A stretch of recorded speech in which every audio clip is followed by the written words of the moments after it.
Whether we are there or not, ITSP Magazine still gets the best stories. Plenty of conferences and events spark our curiosity and allow us to start conversations with some of the world's brightest minds. In person or virtually, Sean Martin and Marco Ciappelli go on location and sit down with them at the intersection of technology, cybersecurity, and society.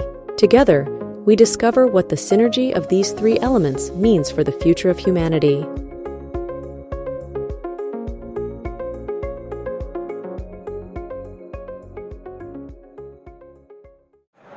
Yeah. Were they, I forgot about it. Are they picking up?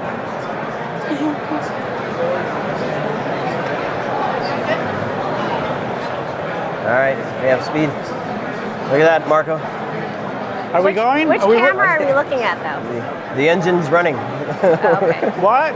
Yeah, exactly. What? Turn it to 11. It's already at 11, man. It is 11 in there. It's That's no 11 question in about there. that. So, Sean, Marco, we're sitting. we are sitting. We usually it's nice stand. To sit. I know. It's nice to And we're sit. not micing anybody. Nope. We're actually having the mic position on us, which is a luxury. Right? But I'm excited to be here. It is a luxury. It's a luxury to have Christina with us as well. It's been a great experience. Thank you guys for having me. How has it been so far? You know, this is my second time at RSA this year. It's been a lot of fun. And I think it's just a great event for gathering and meeting people and reuniting with friends that we, get to see sometimes just once a year. And there's a lot of new activity this year too. So. What about you? I know this is the second time? My second, 10th time for 20 total. Wow. Yeah. It's, a lot has changed. I think the escalator is the same coming down. The escalator is the same? It was there? You notice I take the stairs down though. Yeah. And I take the stairs back up. Why? Because I eat a lot. I eat a lot. So. Gotta work it off. Yeah, the logo's changed. I think the technology stayed the same. We just rebrand it and sprinkle a little AI on top, and off we roll. That's loads of people here, that's for sure. A lot of people, a lot of noise. So here's what I want to do here. So this is kind of like our recap for the day, but it's also for yesterday and the day before. And the day before. And maybe we'll do a recap for tomorrow if we can Let's read. do that today. We can read into the future. But what I would like to do is to take the opportunity. You've been doing cyber for a while, cybersecurity. Yep. You've been doing it for more than 20 years, obviously. That's the third 10. I'd like to take this opportunity to do a little bit of what I like to do on my show. Looking back and looking at where we are, Okay. to see if it's really just AI sticker slapped on something. Of course, it's a joke, I guess. But so, when did you get into cyber? So I started. I guess I was an ethical hacker, and Ethical hacker?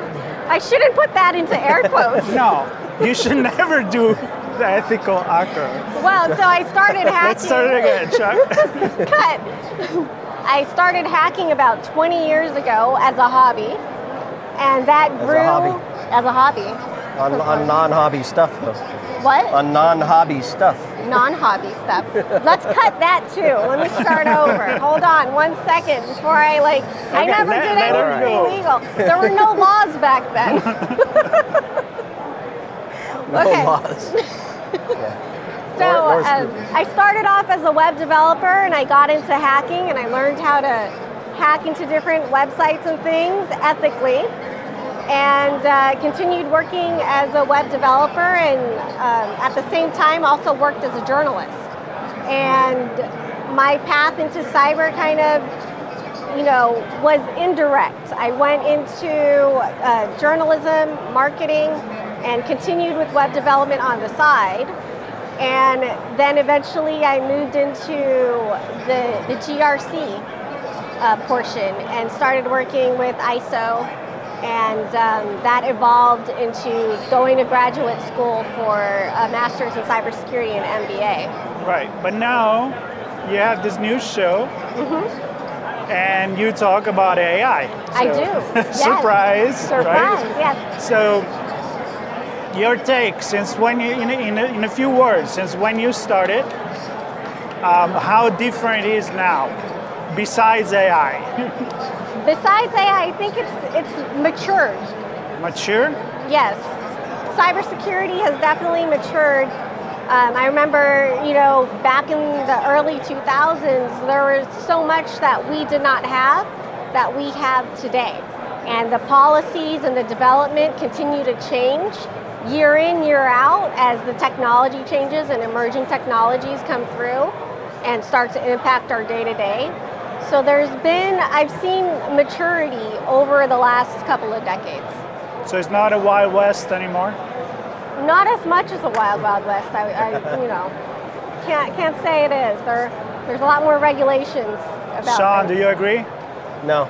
I don't. No, AI is Wild West. AI is Wild West. I think it certainly has matured. No question about that. I just came here from a CISO luncheon, hanging out with a few friends and meeting some new ones, and we were talking about the maturity of the industry and have we created a monster? We're going into Frankenstein. We are going to Frankenstein. All right. Have we created a machine that can't keep up with itself? Because when 30 years ago, let's just say it, when I started, nobody really knew or cared. We can still say that today, but really nobody knew or they're passing viruses around on floppy disks, right? So the industry did a lot to educate, and we did a lot with the media and the press to raise awareness of breaches and things like that. Not unlike today, but because it was so new, it was very dramatic, and it really boosted things like this. And it basically built an industry that I don't know how many, 3,000 vendors or something at this point. So is it the monster that has to feed constantly in order to survive?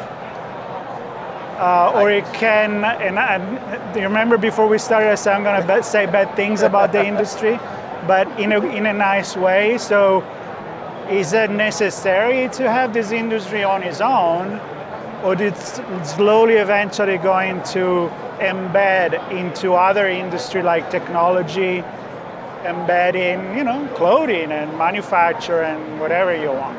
Well, the interesting thing is I've heard this before the show, and I've actually heard it here as well, that there's been a lot of, I don't know the best way to put it, but the CIO comes up a lot in addition to the CISO.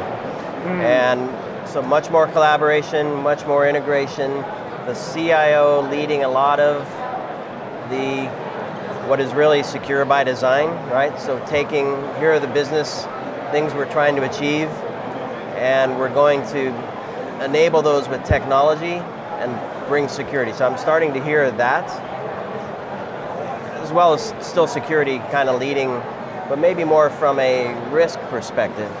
So certainly controls too. I think it's definitely a mix, but I guess my point is the IT space, and especially now that we have the OT space, those two are looking at OT for the non-practitioner. The non-operational technology. I think we're starting to see what can those two groups lead the charge with and learn from security to do that in a better way. So patching and risk management and some of those things, baking those in, designing with security in mind from the beginning, and building stuff secure from the beginning. It's not a new story, but the way people are talking about it, and specifically the CIO role coming up over and over and over, is catching my attention. It's probably the sign of maturity that you were talking about. Feel free to disagree. I know. Tell me I'm wrong. No, for me it's the policies, the regulations, and the laws. As technology changes, all of that changes, but we need to develop that in order to keep up with the technology. And that's where I have a lot of concerns with emerging tech. Can we keep up with that from that end of it, from that perspective? So I know you're interested in AI, so I'm going to connect the monster, Frankenstein, and of course AI make me think about a brain. Abby something. Abby not. Abby normal. Are we putting it the weird brain in our in our machine? So AI, and we need this regulation to be sure that we're not doing it in a bad way. Definitely. That's the thing. We definitely it's on display in the stage. I can see it over there. I would like to see, actually, I'm going to give the idea of like a monster. Yeah, exactly. Yeah. Anyway, sorry. Go ahead. No, I think we do need that in order to keep up so it doesn't turn into a monster. Because there is a danger to it. With any tool can be used as a weapon, but if we are not using those tools and being responsible and accountable, then it can become a monster. It can become a problem. But you do have, and I know because I heard some of your conversation today and yesterday when I'm monitoring you, I learn, that there is a very moment always in your conversation with vendors, with experts, where you're like, yeah, but it's too much regulation going to block innovation, and there's always that balance that I'm not sure where it is, but I mean, you had already at least 10 conversations in these 2 days about that. Yeah, I think the challenge with, there's many challenges to regulation, right? So only those who have money can meet the regulations, and those that don't, that likely have some brilliant ideas, never see their stuff come to market. Regulation then, if you're using technologies as an organization, not just building them, but using technologies, you spend a lot of time reporting against how well, and we talked about this in some of the governance conversations, how much time are you spending just proving that you're doing the right thing per all of these things, whether it be an industry, a sector, a government, a law, whatever it is. All these things you have to juggle just to bring something forward. And sadly, I think it's necessary, but I question, even just with AI, right? If somebody wants to do something bad with it, there's no regulation or framework or standard or anything that's going to say, I'm just going to go for it, right? I still see drones flying in no drone areas. Right. They get away for it a while, and then they get caught and they move off somewhere else. But yeah. I don't know. All right, that's cool. No, it's not. It's not cool. Well, I could keep going. As a matter of fact, teaser alert, I'm going to have a conversation right here after this with a guy, an investigative journalist, that has been looking at cybercrime, money laundering, and crime.com was his first book. So teaser for Geoff White, which I'm going to host really soon here. And it connects with that. You may have regulation, but if all the good guys follow the rules, the bad guys don't care. They're going to take advantage of it. So it's hard. Yes. It's really, really hard. So I'm curious to know what Geoff is going to unveil on that. But I want your thoughts on AI regulation, because we've seen it for privacy, right? EU did a great job. They did something anyway, good or bad, however you take it. The US, kind of mixed match, different states. There make some things coming nationally. AI is kind of, to me, that same pattern again, right? We see the AI Act in the UK and in Europe. We see some states taking action in the US, and then the government as well now at the federal level looking at it. But it's going to be a mixed match. It is. I think so. I think at times, we see Europe doing things a little bit faster than the US is doing them. And then we follow maybe behind that.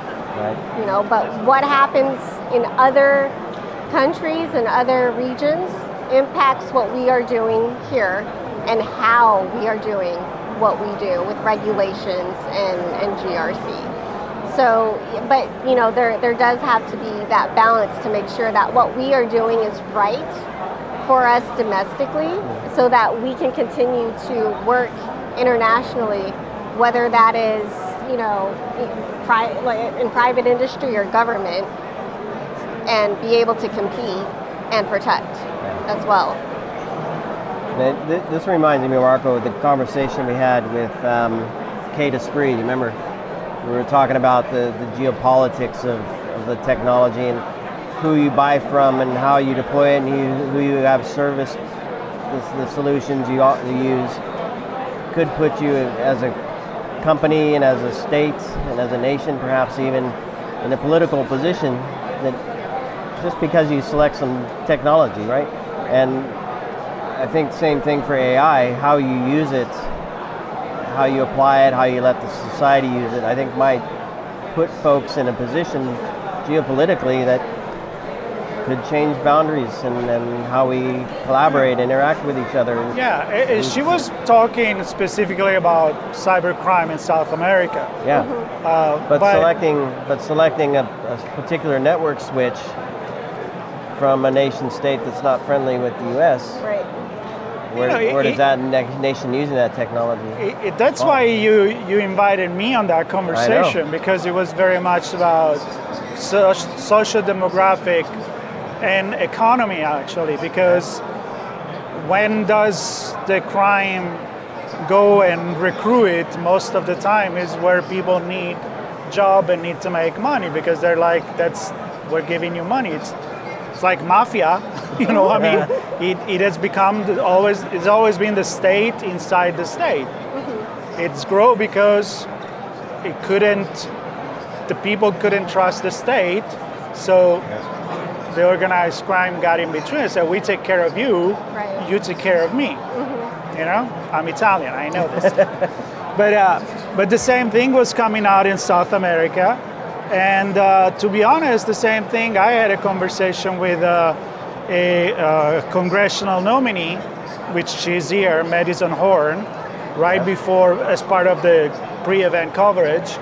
And she was talking about her state, which is Oklahoma, which is not one of the most rich states at all in the United States, and how she is running because she wants to bring technology and cybersecurity to the forefront of the way we do politics and legislation, but also to bring jobs with technology and not looking at it as fear. Like, with technology comes cybersecurity, cybercrime, and therefore we better don't have it. No, you can't do that. You know, it's not like if I don't want to be fished, I'm not going to use email. No, you can't do that, you know.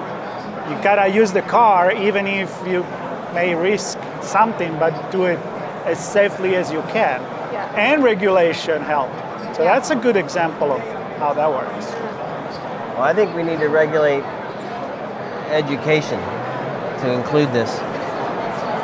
I think, I don't know, it's interesting to me because I see over the years, I see a lot of cycles where the technology is built for governments and large enterprises, and then we try to feed it down into the small mid-market, and then it ends up into the consumer space, and then the threats change and the technology grows, and it kind of cycles back through.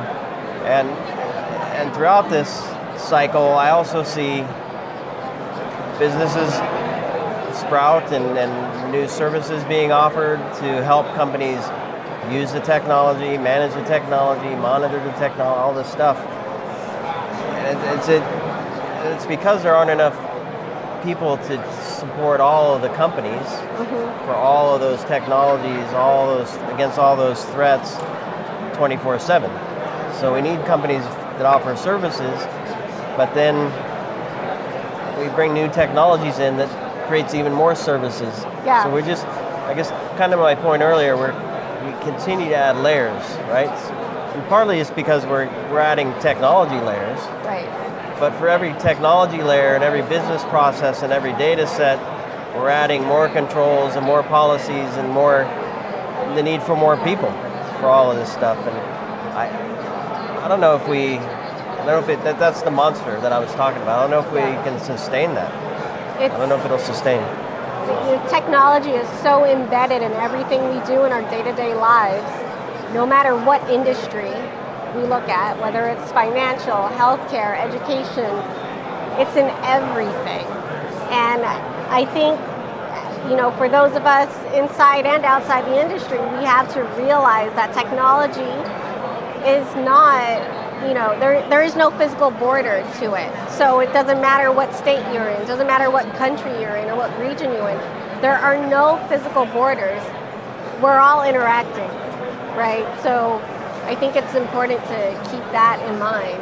Yeah, and it comes back to the idea that what I'm envisioning is very visual in the way I talk.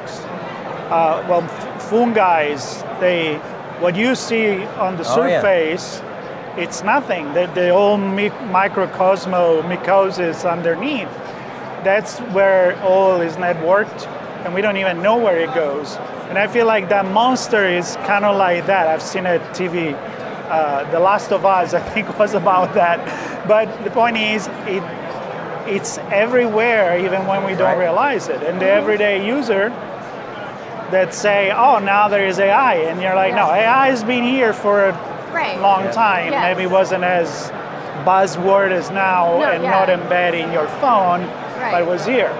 So you just can't ignore it anymore. Yeah. Everything is connected. Yeah, I mean, machine learning has been around for years, but now that it's AI and that's the buzzword, it's suddenly like it's like this new thing, but it really isn't this new thing. It is new in the sense that it is now getting embedded into everything, into our phones, our emails, our softwares, whether you want it or not sometimes.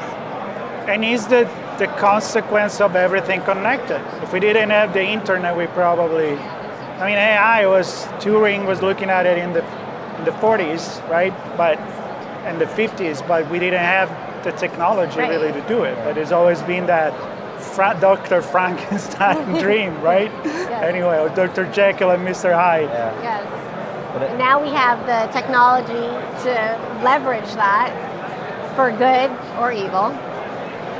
Evil. Evil. But I don't know. But as you not today. Not today. As you're describing the fungi. Yeah. I'm picturing, and we had this conversation, more of a philosophical, but we were talking kind of like ants and... The what? We were talking about ants and life. And yeah. Remember that. But anyway, I was picturing the fungi is just, it's not just the fungi there. Right? There's dirt and there are ants in the ground and rain and the sun and all this stuff. And so I'm mentioning that because I'm looking back at the conversations leading up to this conference. I don't know, maybe half of them directly tied back to supply chain in some way, and the others touched on it in some way. Even the conversations, I haven't had any direct supply chain or bill of materials yet conversations here on location directly, but they've all touched on it as well. And I think that's the other part that's really interesting to me in terms of a sustainability perspective. There's a lot to make this happen, right? Software supply chain, even just for the security software, right? We saw SolarWinds and other stuff where those weaknesses can take out the stuff that's being used to protect us. So I think, and the government's on this, at least in the US, so I think there's some positive movement there, but I'm thrilled to have more conversations on that topic, because I think it's a critical one. I was having a conversation earlier today about supply chains and supply chains in Asia, and how, when that's impacted, other parts of the world are also impacted because they're connected. So, and then that's another thing, like we can't be so insular to think that what's happening in this country is only happening here because it impacts supply chains, outside of the US going both directions. Yep. And you're going to have a chat with Helen on AI bomb? Yes, yes. I will be talking bill of with materials Helen for Olsen. AI? Yes. All right, let's take this last, let's say 10 minutes as we monopolize our own broadcast alley today. We're doing this. Our monster alley? Yeah, a Monster little. Alley. I know, again, you've done a lot of interview already. So far, the vibe, what's the pulse of the event and what's coming up tomorrow, today, later today? And same thing for her. And so, yeah, a real recap. Right now, we've been expressing It's ourselves. dangerous to try to remember everything. I think... Not everything. No, I know. I think it's a few themes. So I'm hearing a lot of data. So focusing on the data again. Data. I think there's a lot of data. A lot of realization that the perimeter, and it's nothing new here. The perimeter's changed, non-existent, porous, whatever you want to. I think that's impacting how technologies are transforming their IT stack and changing the way they manage their people stack. I know you love it when I say people. No, but it's forcing a shift in how we put controls on the technology and monitor those controls and look for anomalies, because back to the data, there's so much more data. And one conversation in particular with Colby, was talking, because I built a SIM, and the hardest part was getting all the data parts together so you can have a picture in a way that a human and maybe ultimately some machines can automate a response to something bad happening before it becomes an issue. And it comes back to the data again for me. And so I think there's Garbage in, garbage out. I love to say that. You're missing a piece. Every time I can, I just plug garbage in, garbage out. Cherry pie without the crust, I don't know. Is that any good? I don't like cherries, but not what I was expecting. But yeah, and I think the other point I made is just the idea that organizations still need help. You can't just throw some technology or 10 layers of technology and yet another new one to solve all the problems. In fact, that can make things more complex and cause more challenge and create more exposure. And so I think I continue to see organizations growing and new businesses blooming, and we'll see. I don't know. That's over the next couple of days. I'm more of the same, I think, to be honest with you. I don't know if there's any shockers coming. We'll see. So I said governance, data, and AI. Yeah. Can we bet on these three buzzwords for the year? You want to add I didn't even another mention one? resilience. Resilience Well, is a word. resilience is old. It's like it was like 5 years ago already. But it goes back to my. It's but still it goes here. back to my point, because especially when we look at operational. I'm sorry, I'm taking more than 10 minutes. But if we look at operational technology, running a manufacturing thing, resilience means the line doesn't go down. Yeah. Right? And it's not just that it loses power, it's that it could potentially have a denial of service. And I think IT or the OT team are learning from the IT team to say, this is what resilience means. We better bring security in. And I think we've struggled with security leading the resilience message, and people just saying, that's not it. Anyway. There's also generative AI. That's another buzzword that we're hearing, because a lot of companies are using generative AI in their operations and their products and with their own data as well. And then another area of concern is the data and the privacy involved with that. And how do we protect that, especially when we're using AI and giving AI access to all of that, right? And that makes me a little bit nervous sometimes. Okay. Are you? Does it make this experience come some ideas in your mind for future conversation on your show? Oh, absolutely. Yeah, definitely want to talk to a lot of people about generative AI and how they're using that, but how are they using that safely and ethically? We're going to be having different conversations about the AI bill of materials and how that is going to be applied as well, but also how that will change in the coming years as AI gets more incorporated into what we're doing. Very cool. I am excited for everything. And nothing all at the same time. I don't know, like sometimes I wonder if events like this are necessary. Like, do we need to have this whole show, this whole circus moving, which certainly gave job to a lot of people. A lot of people come here. But why do we come to this event? I think often we have this conversation because when we couldn't come a few years ago, we said this is what we're missing, right? Networking with people, coming up with idea. It's not really something tangible that you sell, cybersecurity, and I can dive a little bit into the marketing of it.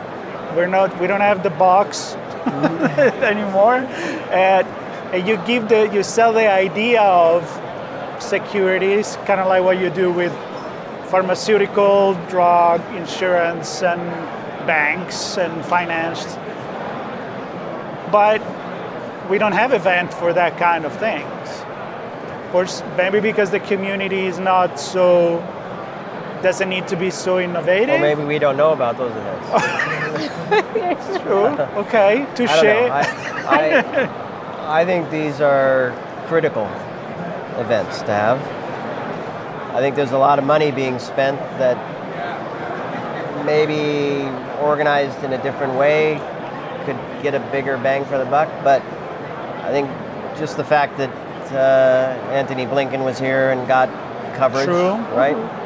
Awareness from that perspective, that alone is significant. I think tons of different roles here. I mean, we have students. I think you're going to talk to some students, hopefully. Students are here. I think to my education point earlier, that group needs to know that this monster industry exists, right? So they can become part of it and hopefully help out. There are defenders in the organizations. There are companies trying to find the problems, right? So I think that connection between the defenders and the solution providers, not just to sell and hopefully buy stuff, but to understand the challenges and take it back to R&D. So I think, and the me, competition, the fuel, innovation, and the innovation, absolutely. Yeah, and I think we come here for connection.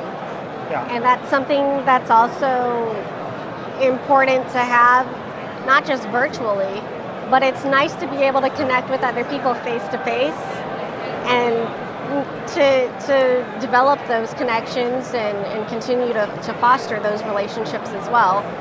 And like for me, that's one of the reasons that I come to RSA and I go to different conferences. It's to be able to connect, because what are we striving to protect? We're striving to protect the people that we care about. We're striving to protect the connections and relationships that we have. And that for me is what drives me in cybersecurity, to help keep people safe. But it's not without care. So of course those connections are important, and that's definitely one of the reasons I think we have these events. Yeah, for me it's about it's kind of like the old school World Trade Fair back in the 1800, 1900. You wanted to have the best product to present, to showcase what you could do, either Edison presenting the light bulb or or other innovation. It's even now, and I'm saying this because it's not just about, we are very close to the expo here. We'll show you in other episode on the camera, but also on the other side there is the expo, the sandbox, the innovation sandbox, where there is all the new companies that are competing. There are 10 finalists, which some of them we talked to. There is our friends at the villages, so I'm going to throw shout out for them, from the IoT, the RSAC, the physical security, and of course aerospace. My favorite, the aerospace, my good friends, and that's also what it's about. Yes. So I'm happy to be here. I'm happy to have this opportunity to have a chat with you guys. Yep. And to have many more here right after this and tomorrow. Yeah. And I have one pet peeve I want to see change. one more thing from Sean. I always The have swag? one more thing. What's that? The swag? Well, that was gonna be my second. I'm not a big fan of the swag and all that waste. Thankfully, they don't even offer us a bag, so I don't have to decline it or give it away. But the one thing I don't like seeing are these billboards on trucks, driving around and sitting idle, pumping out exhaust as I'm cruising around in the area. I don't need to see that ad on the truck through the fog of exhaust. Well, let's start the movement. Try a about different one. that. Let's start a You movement. know who you are. You know who you are. Yep, we know who you are. Some of my friends. You know who you are. All right, well, All right. you know. That's my bit. I'm done. You're done? I'm out of here. You done? You done? I'm good. Yeah. We're done. We're done.